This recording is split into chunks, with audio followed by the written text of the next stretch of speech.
Hello, welcome to Do It Yourself channel. Today I will show you how to set up extra dim shortcut using our volume up and down keys in Samsung Galaxy Z Fold5.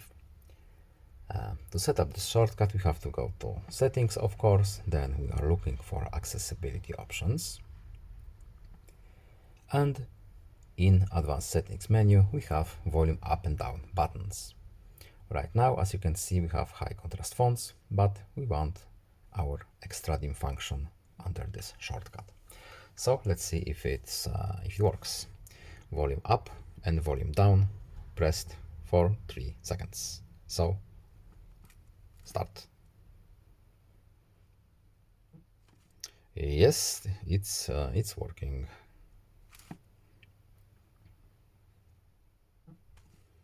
Our shortcut is set up. I hope this video was helpful to you. Please leave a like and subscribe. Have a nice day and see you in the next video. Goodbye.